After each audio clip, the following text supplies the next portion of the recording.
ये हमारे अधिकारियों की सोच है। किसी भी डिपार्टमेंट में चले जाओ, सेना, पुलिस फोर्स, पैरामिलिट्री फोर्स, हर जगह अधिकारी यही सोचता है कि जवान अगर कहीं थोड़ा सा इधर उधर अपनी छुट्टी के लिए या अपने काम के लिए आ रहा है तो इनके दिलो दिमाग में ये चीजें हैं कि जवान तो फ्री की तनख्वाह ले रहा है। तो मैं आपको सबसे पहले वीडियो दिखाता हूं, और वीडियो दिखाने से पहले एक चीज जरूर कहूंगा कि ये जो चाहे सीओ साहब हैं, कप्तान साहब हैं या बड़े अधिकारी हैं, इनको बहुत बड़ी चिंता है सरकार के बजट की। लेकिन उस समय आपका बजट की चिंता कहां चली जाती है जब आपकी मैडम के लिए एक बंदा जा रहा है, आपके बच्चों को स्कूल छोड़ने के लिए अलग बंदा जा रहा है, आपके किचन गार्डन में कई जवान काम कर रहे हैं। आप जब चाहो, जिस जवान को चाहो, आप अपने पर्सनल काम के लिए तुरा देते हो कि ठीक है ये काम करके आ जाओ। उस समय आपको सरकारी बजट की चिंता नहीं होती क्या? मैं मेरे जवानों को कहना चाहता हूं, ऐसे लोगों को उजागर करो। हालांकि मुझे पता है वीडियो बनाने वाले पर ही कार्रवाई करेंगे, समस्या पर नहीं करेंगे। क्योंकि जितने भी सीनियर अधिकारी हैं अभी बोलेंगे जी इन्होंने सोशल मीडिया का वायलेंस किया है और इस तरह की डिपार्टमेंटल की छोटी चीजें बाहर निकाली हैं। जब बाहर चली जाएगी तो उसको छोटी चीजें बताएंगे, लेकिन इनकी मानसिक दशा एक जवान के प्रति क्या है। तो आज ये वीडियो आपको दिखाता हूं। वीडियो कहां का है ये भी बताएंगे। उससे पहले एक छोटी सी चीज मैं भी कह देता हूं आप सभी को बता। आज सबसे पहले तो आपको मैं एक सीओ साहब का वीडियो दिखाता हूं जिसमें सीओ साहब कह रहे हैं कि भैया ये जो जवान है 100 से ज्यादा जवान ऑफिस के चक्कर लगा रहे हैं अपनी छुट्टी के लिए, और ये पूरा दिन खराब कर देते हैं। इनको पता होना चाहिए कि इनकी तनख्वाह जो कि लाखों में इनको गवर्नमेंट दे रही है, ये उसको बर्बाद कर रहे हैं। तो मैं चाहता हूं कि आप लोग ये वीडियो देखें और ऐसे देशभक्त जिसको सरकार के पैसे की इतनी चिंता है, तो एक कप्तान साहब, ये सीओ साहब को आप 2 शब्द जरूर कहें। एक चीज मैं यहां जरूर कहना चाहता हूं कि जितने भी सीओ साहब हैं, कमांडिंग ऑफिसर हैं या उससे उच्च अधिकारी हैं, उनसे एक बात पूछना चाहता हूं कि किसी भी डिपार्टमेंट में, सेना, पैरामिलिट्री फोर्स या पुलिस फोर्स में, जवान अपनी छुट्टी के लिए आ गया या जवान इधर उधर कहीं अपने वेलफेयर के लिए उसने कुछ चंद फुर्सत के पल निकाल लिए, तो आपको बहुत बड़ी चिंता हो रही है सरकारी खजाने की। लेकिन इन्हीं जवानों का जब आप दुरुपयोग करते हो, सरकारी संसाधन का दुरुपयोग करते हो अपने पर्सनल काम के लिए, तब आपको चिंता नहीं होती। खासकर सेना और पैरामिलिट्री फोर्स में एक कमांडिंग अफसर जो मिनिमम 4 से लगाकर 10 जवानों को एट अ टाइम एंगेज रखता है, उस समय सरकारी बजट की चिंता नहीं होती। जिस सहायक प्रथा की हम लगातार बात कर रहे हैं, अगर आप आर्मी, पैरामिलिट्री या पुलिस फोर्स का कोई भी रूल उठाकर देखो, अगर उस रूल के हिसाब से भी चले तो रूल के मुताबिक सीओ एंड अबव को ओनली फॉर एक बॉडी, सहायक या बटमैन जो भी समझो लागू है। हालांकि वो हमारी WE वार स्टेबलेट जो बुक है उसमें साफ साफ लिखा हुआ है, लड़ाई के दौरान जब साहब रेडियो सेट पे बात करेंगे तो कुछ समय के लिए साहब का हथियार वो बड्डी कैरी करेगा या रेडियो सेट कैरी करेगा, साहब को सूचना आदान प्रदान करेगा। इस तरह के कुछ काम सहायक के लिए अंग्रेजों के जमाने में तय किए गए थे। अंग्रेज आज जा चुके हैं। अंग्रेजों के देश में यह प्रथा खत्म हो चुकी है। यहां तक कि ब्रिटिश ने 200 कंट्रियों को गुलाम बनाया था। उन 200 कंट्रियों में से 197 कंट्रियों में किसी भी आर्मी या उनकी किसी भी फोर्स में ये नियम नहीं है, उन्होंने खत्म कर दिया। वो लोग खुद समझदार होकर आगे आए, उनके नेता आगे आए कि हाँ भैया ये गुलामी की जो प्रथा है खत्म करो। लेकिन आज भी हमारे पड़ोसी मुल्कों में और साथ में हमारे इंडिया में यह सिस्टम आज भी जारी है। आज भी ये अपने आप को ब्रिटिश काले अंग्रेज समझते हैं। गोरे अंग्रेज तो चले गए, लेकिन ये काले अंग्रेजों में पता नहीं कौन सा DNA छोड़ गए, जो अगर जवान अपनी छुट्टी के लिए भी आए तो सरकारी बजट का दुरुपयोग मान रहे हैं। लेकिन जवानों का मिसयूज कर रहे हैं, तब इनको बजट नहीं खराब लग रहा है। आप सभी को पता है किसी भी महकमे का अफसर अपनी गाड़ियों का दुरुपयोग अपने बच्चों को छोड़ने के लिए, अपनी मैडमों को घुमाने के लिए, यहां तक कि रिश्तेदारों तक के पास गाड़ियां घूम रही है, उस समय इनको सरकारी खजाने की चिंता नहीं होती। अपने किचन में, गार्डन में अपने बच्चों को छोड़ने के लिए, अपने रिश्तेदारों को घुमाने के लिए गाड़ियां यूज हो रही हैं, उस समय इनको ज्ञान नहीं होता है। हालांकि मेरी कल भी एक मित्र थे मेरे, वो कोई सिविल प्रशासनिक अधिकारी हैं, ऐसे ही कोई शादी में मेरे से मुलाकात हुई तो हमारी बातें चल रही थी, तो मेरे चैनल की बात चल रही थी कि सर आपका चैनल बंद कर दिया गया, भाई क्या हुआ? तो मैंने कहा कि भाई मेरा तो वही मुद्दा था। तो उन्होंने कहा कि यार ठीक है, आप अच्छा काम कर रहे हो, बाकी ये गाड़ी वगैरह। मैं बोला मैं तो कल भी मैं गया था कहीं, मेरी बच्ची का कोई पेपर था, वहां गाड़ी आई हुई थी एक बच्चे को लेकर पेपर दिलाने के लिए, सरकारी गाड़ी। तो मैंने उसका भी जिक्र किया, तो उन्होंने बोला कि ये तो सर हर डिपार्टमेंट का अधिकारी पावर का मिसयूज कर रहा है। मेरे को इससे बहुत से बंदे भेजते हैं कि आज हमारे सीओ का बच्चा गाड़ी में जा रहा है, सीओ की मैडम बाजार घूम रही है। मैंने कभी छोटी चीजों को सामने नहीं लाया। मैंने तो ये कहा कि भैया तुम सरकारी बजट खा रहे हो, फंड ऊपर से आ रहा है वो भी खा रहे हो, सब कुछ कर रहे हो। मैंने उस ओर भी कभी ध्यान नहीं दिया। लेकिन मैंने तो मेरे जवानों पर जो अन्याय अत्याचार, जब वो छुट्टी मांगे और उसके लिए ऑफिस में आए, तो तुम्हें वो भी बजट का वो मिल रहा है। तो आज हम इसी सिलसिले में ये वीडियो मैं आपको दिखा रहा हूं, आगे सारी चर्चा करेंगे। मैं चाहूंगा कि वीडियो को देखकर ज्यादा से ज्यादा शेयर करें। एक चैनल इन्होंने बंद किया है, मैंने ये दूसरा और तीसरा, मैं तीनों चैनलों पर लगातार वीडियो डाल रहा हूं और तीनों चैनल में लगातार चला रहा हूं। वो चैनल इंडिया में बैन है, बाहर चल रहा है, ये 2 चैनल इंडिया में चल रहे हैं। अब आप लोगों को इसकी संख्या बढ़ानी है, पहली बात तो ये करना है। दूसरा, एक सेकेंड, दूसरा काम कि ऐसा कोई भी प्रूफ या कोई वीडियो आता है तो आप मेरे तक भेजेंगे। मेरा नंबर सबके पास है, नहीं तो मैं नंबर दे दूंगा 8290354513 8290354513। ऐसी कुछ भी चीज आती है, अब इनको खुला एक्सपोज करेंगे। इनका अब इस प्रकार का कोई भी वीडियो मैं चाहता हूं कि आप हमारे पास भेजें, क्योंकि ये अपनी ताकत का इस्तेमाल करके चैनल बंद करवा सकते हैं। वो भी इनका एक तरह का दुरुपयोग है। फ्रीडम ऑफ स्पीच को, आवाज को दबाने का जो इन्होंने काम किया है, उसके लिए हम कोर्ट चले जाएंगे, देखेंगे जो भी होगा। लेकिन यहां भी इन्होंने तानाशाही दिखाई है। अब इनसे बदला लेने के लिए हमारे पास जो एक ताकत है वो है सोशल मीडिया, वो है लोकतंत्र में जनता की ताकत। तो जनता को हमने दिखाना है कि गलत जवान है या जवानों का दुरुपयोग करने वाले या अधिकारी। सिस्टम को नहीं बदलना चाहते, आज भी दबा कर रखना चाहते हैं।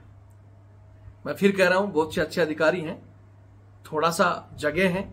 जैसे अभी बीच में भिवानी में जो टोल टैक्स का कांड हुआ था, जहां सूबेदार साहब, उनकी बच्ची और सॉरी उनकी पत्नी और उनके परिवार के लोगों को मारा पीटा गया, तो तुरंत इन्होंने वहां भी एक्शन लिया है, लेटर लिखा है, फिर ऊपर से भी 1 लाख का कोई जुर्माने का भी आया है नेक्स्ट बार अगर ऐसा होगा तो। यहां झारखंड में भी जेओसी साहब, डिप्टी जेओसी ब्रिगेडियर साहब खुद थाने गए हैं। उसके बाद में अभी फिलहाल में एक और केस हुआ है जो सूबेदार साहब के साथ, वहां भी इन्होंने इंटरफेयर किया है और सूबेदार साहब को रातों रात बाहर निकाला है। तो हम लोगों ने कुछ किया, उसका नतीजा कुछ सामने है, कुछ बदल रहा है और बहुत कुछ बदलना है। अब आप लोगों ने तय करना है इस लड़ाई को कंटिन्यू रखना है या बैकफुट पर आना है। रविंद्र फौजी तो पीछे हटेगा नहीं। मैं तो कई बार कह चुका हूं कि हमारा जो रॉयल ब्लड है ना, जो खानदानी खून है, वो हमें पीछे हटने पर मजबूर नहीं करता। वो तो कहता कि बढ़ो आगे, लड़ो या मरो। भगत सिंह की तरह फांसी टांग देंगे हमारे को सरेआम, तो भी हम क्रांति पैदा करके मरेंगे, लेकिन पीछे नहीं हटेंगे। तो मैं चाहता हूं आज ये वीडियो दिखाकर आप लोगों के भी हम कमेंट्स मांग रहे हैं कि हमें क्या करना चाहिए। बहुत से साथी जुड़ रहे हैं, लेकिन जुड़कर बैठना नहीं है दोस्तों। जुड़कर बैठने से या हम आपके साथ लिखने से काम नहीं चलेगा। अब आपको ग्राउंड में हमारा साथ देना होगा। चैनल की संख्या बढ़ाओ, कुछ जहां से जो भी आपसे होता है करते रहो। बाकी मैं एक बार फिर हमारे इन अधिकारियों को कहना चाहता हूं, एक बात तो यहां मैं अपनी पर्सनल चीजें मैं यहां थोड़ा सा कह देता हूं कि आज मैंने एक वीडियो डाला था, आपने देखा होगा, एक सोर्स डाला था कल मेरी शादी का जो सालगिरह थी, तो आज उसका मैंने एक शॉर्ट्स डाला था। तो उसमें भी एक मास है, क्योंकि चमचों को कहीं ना कहीं धुआं उठता है, और धुआं तो उठेगी तो जलन तो होती है। तो कोई बात नहीं, मैंने खासकर उनको उनकी धुआं निकालने के लिए वो वीडियो डाला था। हालांकि मैं उन चमचों का और उन अधिकारियों का धन्यवाद भी देता हूं कि इन्होंने चैनल बंद किया तो मुझे कुछ फुर्सत के पल मिले। मैं 17 साल 5 महीने में ही मैंने भर्ती देखकर, और 18 साल होने से एक दिन पूर्व ही मैं सेना में भर्ती हो गया था। और सेना में रहते हुए भी मैंने कभी परिवार को फुर्सत से परिवार के साथ नहीं बैठ पाया। आप सभी को पता है सैनिकों को कितनी छुट्टियां मिलती हैं, कितनी क्या उनके पास समय रहता है, और किस उधेड़ बुन में वो अपनी बेचारा छुट्टी काटकर भागता ही रहता है। क्योंकि अपनी ही छुट्टी मांगो तो कहते हैं कि छुट्टी तुम्हारा अधिकार नहीं है, छुट्टी नॉट यू आर राइट, हम तुम्हें देंगे तो जाओगे। तो आप सभी को पता है वहां रहते रहते कितने त्योहार क्या क्या चीज छूट जाती हैं। सर्विस के दौरान कभी मैंने सेलिब्रेशन नहीं किया। सर्विस के आने के बाद में भी जो मैंने झेली, जो समस्याएं मेरे दिल में रही, उनको मैं इस मंच के जरिए उजागर करना चाहता था। हालांकि प्रॉपर चैनल पहले राष्ट्रपति महोदय को, प्रधानमंत्री जी, सेना अध्यक्ष, कोर्ट के माध्यम से सब कागज कार्रवाई करे, धरने भी दिए, और फिर अंत में मैंने ये सोशल मीडिया का जरिया उठाया। आप सभी को पता है कि हमारा जो पुराना चैनल रविंद्र फौजी एक्स आर्मी आरटीएफ, 8,70,000 साथी मैंने जोड़े। इन्होंने बहुत दबाने की कोशिश की, लेकिन हम बढ़ते ही गए आगे। लेकिन अब इन्होंने अपनी तानाशाही का प्रयोग करके उसको बंद करवा दिया। जब तक वो चैनल चलता रहा, मैं कभी समय पर खाना भी नहीं खाता था, कभी किसी का फोन आना, उसका काम करना, जैसे भी हो, जिस प्रकार भी मैं समस्या में लगाए रहता था, तब भी मैं बहुत से लोगों के फोन अटेंड नहीं कर पाता था। लेकिन जब से चैनल बंद हुआ है, आप लोगों की संख्या कॉल की भी कम हो गई है। समस्याएं भी, मैं कुछ समस्या आती है जो कहता हूं कि अब मेरे बूते से बाहर है। पहले मैं बड़े बड़े अच्छे अच्छे पुलिस वालों को डंडा चढ़ाने की औकात रखता था। क्यों? मेरे पीछे पब्लिक की ताकत थी। ग्राउंड में भी चले जाते थे, नहीं तो एक फोन करके भी हड़काते थे, उसी से काम हो जाता था। कि उन लोगों को पता था कि इसके पीछे 8 लाख लोग जुड़े हुए हैं, और ये कोई कॉमेडी चैनल नहीं है, ना कोई मैंने न्यूज चैनल बनाया है। इसलिए हमेशा कहता था कि वही जुड़े जो अपने आप को टाइगर समझता है, जो लड़ने और मरने के लिए तैयार है। तो ज्यादातर वही साथी जुड़े हुए थे। हालांकि कुछ चमचे और अधिकारी भी देखते रहते हैं, तो वो भी जुड़े हुए हैं। लेकिन मैं फिर कहता हूं उन चमचों का जिन्होंने इस तरह के कमेंट्स लिखे, वही आप लोगों का धन्यवाद कि कम से कम अब इस बार की शादी की सालगिरह मैंने फुर्सत से मनाई, आप लोगों की वजह से। क्यों? थोड़ा सा मेरे पास काम कम था और चैनल का चल ही रहा था, तो मैं स्पेशल धन्यवाद देता हूं आप लोगों का। बाकी हाँ, दुआ आपकी इसी तरह निकलती रहेगी। फिर भी कल मैं शादी की सालगिरह मनाते हुए मेरे पास कुछ कॉल भी आए, और कुछ ऐसा काम भी था। मेरे लिए किसी का भी काम आता है तो मैं सब कुछ छोड़कर उस पर लगता हूं। तो कल शादी की सालगिरह मनाते हुए भी मेरे को कुछ समय के लिए जाना पड़ा, छोड़ना पड़ा, लेकिन मैं फिर आकर फिर भी मतलब बोलते हैं ना कि कुछ नहीं करने से अच्छा है मैंने कल सेलिब्रेशन किया और इनको दुआ निकली। तो उसके लिए जय हिंद। आप लोगों को जय हिंद भी, और दुआ निकालने के लिए तो भैया अभी तो आगे आगे देखो और क्या क्या निकलेगा। अभी तो तुमने, हम जिस रफ्तार से चल रहे थे बुलंद, शेर को तुमने, सोए हुए शेर को आसानी से चल रहा था, उसको जख्मी करके, घायल करके उसको और खूंखार बना दिया है। इसलिए मैं कहता हूं कि अब इनके जो भी अन्याय, अत्याचार, जो भी चीजें आती है, लगातार डालेंगे। जनता तय करेगी कि गलत हम हैं या ये है। मैं फिर कह रहा हूं, हमारा अधिकार हमें चाहिए। हम कभी ना तो सरकार से, ना इन अधिकारियों से ये क्या कर रहे हैं हमें मतलब नहीं है। मैंने कहा था जो करेगा जो भरेगा। कुछ दिन पहले भी मैंने, आपको याद होगा, एक कॉन्ट्रैक्टर ने मेरे पास एक वीडियो भेज रखा है।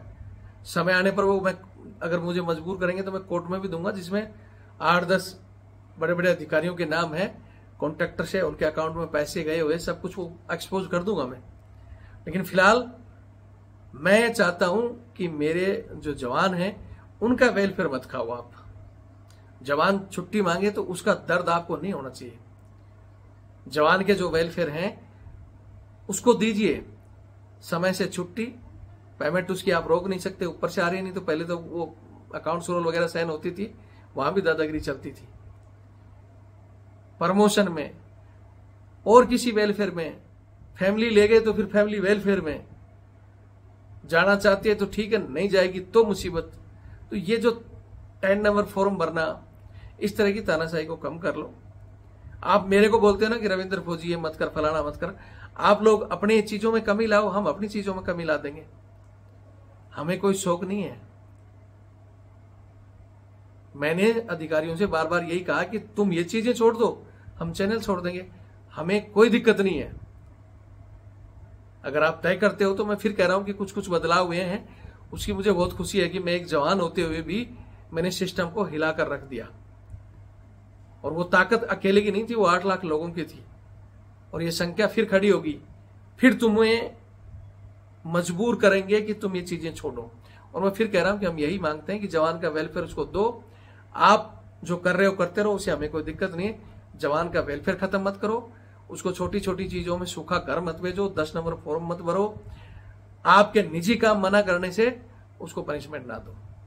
सरकारी काम अगर कोई भी जवान मना करता है, उसको जो चाहिए पनिशमेंट दो। रविंद्र फौजी ना पहले कभी कहा है और ना आज उसको कहेगा। लेकिन आपके पर्सनल कामों के प्रति खुंदक खाकर जवानों के साथ अड़चन पैदा करोगे तो रविंद्र फौजी के पास चैनल ही तो गया है। ये जो चैनल चल रहा है ना दिमाग में, इसको जब तक आप भगत सिंह की तरह नहीं लटकाओगे, ये बंद नहीं होगा। ठीक है। और इस बात की खुशी भी है, हर वीडियो को आप पूरा देख भी रहे हो, वॉच भी कर रहे हो, क्योंकि ये भी कोशिश कर रहे हैं कि कहां कहां रविंद्र फौजी गलत बोले, कहां उसको फंसाएं। तो आप अपना काम कीजिए, हम अपना काम कर रहे हैं। जवानों को मैं यही कहूंगा कि भैया ये समय है हमें मजबूती से लड़ने का। जितनी जल्दी होगे अगर आप इस चैनल को बढ़ा दोगे तो उसी रफ्तार से रविंद्र फौजी लड़ाई शुरू कर देगा। अकेला में मुझे पहले भी 5 से 7 साल लगी यहां तक पहुंचने में, तो समय लगेगा।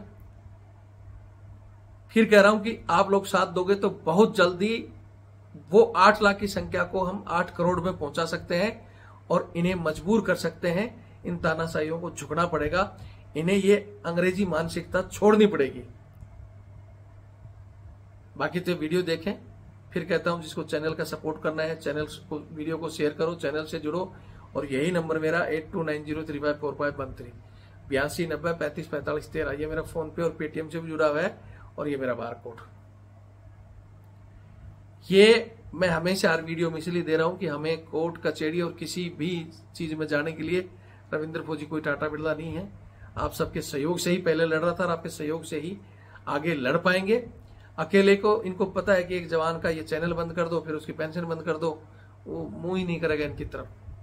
बाकी रविंद्र फौजी के पास तो रास्ते बहुत हैं, लड़ेगा, लेकिन फिर वो समय लगेगा। आप साथ दोगे तो ईंट का जवाब पत्थर से टिट फॉर टैट उसी भाषा में उसी समय दिया जा सकता है। ये ताकत आज हमारे पास है, लेकिन मेरी ताकत को धीरे धीरे कमजोर कर रहे हैं। समय क्या कराएगा वो भगवान जाने। पहले तो वीडियो देखें, बाकी थोड़ा सा वीडियो के बाद 2 शब्द में जरूर कहूंगा। रहिएगा, अगर कोई आगे निर्देश होंगे तो बताएंगे। छुट्टी के लिए मुख्यालय कोई ना है, ESP जो एडिशनल SP साहिबान अधिकृत है वो देते रहेंगे। अब इसलिए छुट्टी मेरी तरफ से अब कोई वो नहीं है। अगर शासन से कुछ आएगा तब देखा जाएगा, कोई बात नहीं। यहाँ 100 आदमी आ गए, ये 100 आदमी एक दिन का पूरा वेतन अगर इनका लगाओगे तो लाखों रुपए बर्बाद कर रहे हैं। यहाँ पे आके आप दे दीजिएगा, वहां से अपना रोस्टर बना लीजिएगा, मैन पावर की कमी भी ना पड़े और काम बोलो युवा केसरी। यही बताना था सभी लोगों को। ये वीडियो आपने देख ही लिया होगा। हालांकि वीडियो लंबा हो चुका है, ज्यादा मैं कुछ कहूंगा नहीं, लेकिन सिर्फ मैं एक चीज जरूर कहूंगा कि यहां कुछ लोग आके कहेंगे कि साहब ये तो पुलिस फोर्स का वीडियो है, ये आर्मी के सीओ नहीं है, पैरामिलिट्री के सीओ नहीं है। तो मैंने शुरू में ही बताया था सीओ साहब, और सीओ सेना में भी होता है, पैरामिलिट्री फोर्स में भी होता है और पुलिस में भी होता है। ये कप्तान साहब हैं यूपी पुलिस के, और यूपी पुलिस के जवान जब इनके हेडक्वार्टर में जा रहे थे छुट्टी के लिए, तब ये वीडियो कॉल पर इस तरह की भाषा बोल रहे हैं। हर जगह डिपार्टमेंट में, हर डिपार्टमेंट में जवानों का शोषण हो रहा है, और हर जगह की चीजें उजागर करोगे, हर जगह का जवान अगर एक दूसरे का साथ देगा, मिलकर चलोगे, तभी इनकी तानाशाही हम खत्म कर सकते हैं। बाकी तो अगर सोचो कि मैं आर्मी, मैं एयरफोर्स, मैं नेवी, मैं BSF, मैं CRPF, मैं पुलिस, मैं RSC, मैं GD पुलिस फलाना, मैं राजस्थान पुलिस, मैं हरियाणा पुलिस, फिर तो जवान इसी तरह चक्की में पिसते रहोगे। हमारा मकसद है हर वर्ग का अधिकारी कहीं बैठकर भी जो खुद गलत काम भी कर रहा है, सरकारी तंत्र का मिसयूज भी कर रहा है और फिर भी अपने निचले कर्मचारियों के ऊपर धौंस जमा रहा है। और वो धौंस इसलिए कि वो आपको डरा कर रखना चाहता है, और डरा कर रहो, आप लोग डर कर रहोगे तो आसानी से सरकारी बजट को और सरकारी चीजों को दुरुपयोग करेगा। अब आप तय करके बताओ कि क्या सरकारी पैसे का, सरकारी संपत्ति का जवान मिसयूज करता है कि ये लोग? गाड़ियां इनके लिए, जीडी अगर कहीं भी बोलेंगे ना कि जवान एक साड़ी लाना है मैडम की, तो साड़ी लाने भी चला जाता है। 5 रुपए के धनिया लाने के लिए जिप्सी चली जाती है। आंखों देखी बात है, खुद हमने गाड़ियां चलाई हैं, ये चीजें देखी हैं। कोई प्रूफ की जरूरत नहीं, प्रूफ रविंद्र फौजी खूब दे सकता है। और अभी भी बहुत सारी वीडियो, 2000 से ज्यादा मेरे उस चैनल में वीडियो डले हुए हैं जो इन्होंने धीरे धीरे डिलीट भी करवाए हैं, बैन भी करवाए हैं इंडिया में। कब तक बैन कराओगे? खुद ही कहते मेरे को, आप समझौता कर लेते कि हम ये चीजें छोड़ेंगे, आप चैनल हटा दो। रविंद्र फौजी कितने भी बड़े चैनल को किसी दिन भी आप कहोगे, मैं कह रखा हूं प्रधानमंत्री जी कभी बुलाओ, बंद कर दूंगा मैं। लेकिन आप खुलकर बोलो कि हाँ जवानों का मिसयूज नहीं होगा। इनको नौकरी चाहिए क्योंकि सरकार इनको नियम अनुसार एक एक बंदा इनको देती है, वो भी इनके पास आया होनी चाहिए। बंदा काम नहीं करेगा, लेकिन ये 2000-4000 बचाने के लिए आया नहीं रखते। जवान से ही कपड़े धुलाने तक का काम, पोछा झाड़ू, बाजार का हर काम जवान से कराना चाहते हैं। और फिर एक से इनकी पार पड़ती नहीं। अगर ये इस चीज से एग्री हो जाए ना कि भाई हाँ अगर हमारे को सरकार दे दे तो हम जवानों का मिसयूज नहीं करेंगे। ये मिसयूज तो इसलिए नहीं, ये चाह रहे कि सिविल भर्ती हो जाए तो ये सिविलियन 4-4 नहीं रख पाएंगे, 10-10 नहीं रख पाएंगे। कौन देगा इनको भाई 10-10 जवान? इसलिए ये सरकार को गुमराह करते हैं। सरकार मात्र अपना छोटा सा बजट के लिए सरकार इस चीज को समझ नहीं रही कि भैया ये 10-10 आदमी, जो एक जवान 70 से 80 हजार तनख्वाह ले रहा है और सीओ 10 आदमी लेकर बैठा है, इसका मतलब 8-10 लाख रुपए वो मिसयूज कर रहा है। उस और किसी का ध्यान नहीं है। वहां कैलकुलेशन करने वाले कहां रह गए? सरकार को कहना चाहता हूं, हालांकि मुझे पता है कि नेताओं की तिजोरी अधिकारी भरते हैं। अगर अधिकारियों पर ये कंट्रोल करेंगे तो फिर उन नेताओं की तिजोरी नहीं भरी जाएगी। इसलिए कोई दिलदार नेता हुआ ना वास्तव में, जो मोदी जी कहते हैं कि सबका साथ सबका विकास, corruption free India. Corruption free India लाल बत्ती हटाने से नहीं, इनकी दिमाग की बत्ती हटाने से होगा। फिर कह रहा हूं कि अगर किसी को इस चीज में डाउट हो तो आ जाओ सामने, डिबेट कर लो। चैनल बंद कर दिया, आवाज नहीं बंद हुई हमारी। रविंद्र फौजी गलत बोल सकता है, हजारों लोगों के आप कमेंट्स पढ़ो, क्या कह रहे हैं वो लोग। एक चमचे ने सिर्फ लिख दिया तो वो एक चमचा रविंद्र फौजी को या इतने लोगों को झुठला नहीं सकता। मैं भी गलत हो सकता हूं और भी गलत हो सकते हैं, लेकिन ओवरऑल जो ये चीजें चल रही हैं, हजारों की संख्या, उस मेरे जो चैनल में एक एक वीडियो लाखों में गया है। 90 लाख, 80 लाख, 40 लाख, 20 लाख, ऐसे ऐसे हजारों वीडियो तो लाख प्लस हैं। और उनके कमेंट्स देखोगे हजारों में, जिसमें 95% हमारे पक्ष में है। मैं फिर कह चुका हूं, किसी भी चैनल में, किसी भी वीडियो में लाइक अनलाइक दोनों होता है। जिस दिन संख्या 50% से हो गई, चैनल और वीडियो सारी छोड़ दूंगा, अगर मेरे जवान और पूरी पब्लिक कहते देश की। लेकिन देश की पब्लिक हमारे साथ है, लेकिन उनका डर है, वो डर हमें निकालना है। जवान हमारे साथ हैं, धीरे धीरे सभी चीज चैनल में डालेंगे। इसलिए आपसे आग्रह कर रहा हूं कि चैनल को बढ़ाओ। ये लड़ाई 1857 की क्रांति की तरह 100 साल पीछे नहीं जानी चाहिए। आज अगर इतने संसाधन, इतने पढ़े लिखे होने के बाद में भी आज अगर आप दबते हो, तो हमारे वो क्रांतिकारी सोचते होंगे कि यार ये कैसे लोग हैं। उस समय तो भगत सिंह, सुभाष चंद्र बोस और पता नहीं किन किन लोगों ने कहां कहां पैदल घूम घूम कर क्रांति लाई थी। अरे आज तो आपको बैठे बैठे सिर्फ शेयर कर दोगे तो भी क्रांति का मिसाल पैदा कर सकते हो। कुछ नहीं करना तो एक बटन शेयर का आता है, शेयर कर दो। वीडियो जो घूमेगा, जो वायरल होगा, जनता में जागरूक होगी, ये तो अपना आप बदली हो जाएंगे। बाकी वीडियो देखें और शेयर करें। जय हिंद, जय भारत, वंदे मातरम।